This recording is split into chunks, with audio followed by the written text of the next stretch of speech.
ఎదుగుతున్నవో యువతరమా ఓసారి ఆలోచించు. నమస్కారం. సర్పంచ్ పోటీ చేస్తున్నాను, గెలిచేయాలి బాబాయ్. తప్పకుండా బాబు. నారాజ్ సర్పంచ్గా పోటీ చేస్తున్నావు కదా, నీకు ఓటేసి మేము అందరం కలిసి గెలిపించుకుంటాం. ఊరు లోపల మంచి పనులు చేసుకుని మంచి పేరు తెచ్చుకోవాలి. అరే ఈసారి సర్పంచ్ ఎలక్షన్లు వస్తున్నాయి, మంచి నాయకుని ఎందుకున్నాను మనం. తమ్ముళ్ళు ఈసారి నేను సర్పంచ్ కి పోటీ చేస్తున్నా, మీరు నన్ను గెలిపించాలి. గెలిపిస్తాం కానీ మాకేమైనా ఉన్నదా? గెలిచినాక అన్ని ఉంటాయరా మనకు. గెలిచినాక కాదే మాకు ఇప్పుడే కావాలి. తమ్ముడు నేను నిజాయితీగా గెలిచి ఆదర్శ గ్రామంగా తీర్చిదిద్దాం అనుకుంటున్నా. అవన్నీ కాదే మాకు ఇప్పుడు ఖర్చు పెట్టిస్తేనే మేము గెలిపిస్తాం.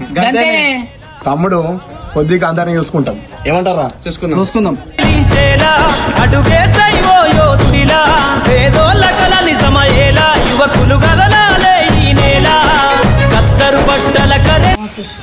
తమ్ముడు నిఖిల్ శాంక్షన్ అయింది, మీ వాళ్ళకి పెన్షన్ వస్తుంది వచ్చే నెల నుంచి. మంచి వాళ్ళు ఉన్నాయి, ముగ్గు పోసుకో.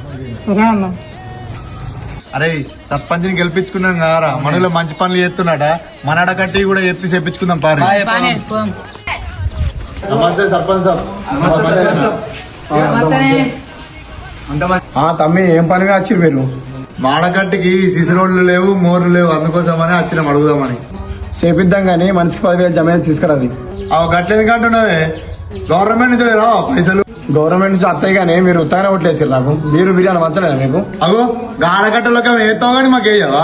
వాళ్ళు అప్పుడు ఏమన్నారో తెలుసా? నమస్తే తమ్ముడు. తమ్ముడు సర్పంచ్ పోటీ చేస్తున్నా, నన్ను గెలిపియాలి. సరే అన్న, ఓటెత్తా గానీ నాకు అవసరం ఉన్నప్పుడు నాకు పని చేసి పెట్టాలి.